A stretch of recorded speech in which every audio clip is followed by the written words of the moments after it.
Anong pangalan mo? Ang pangalan ko ay Arnel. Paborito ko ang kulay pink. At ako'y isang bonggang-bonggang batang Becky. Ako naman ay si Ikaklit. Magulang ko sila Nay Daisy at Nay Lilia.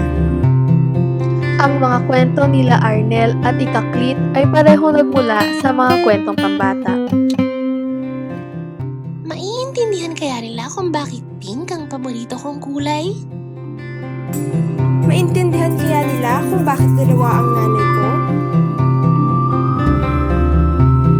Basahin ang aming makulay na kwento. Labanan natin ang diskriminasyon. Sa Panitikang Pambata.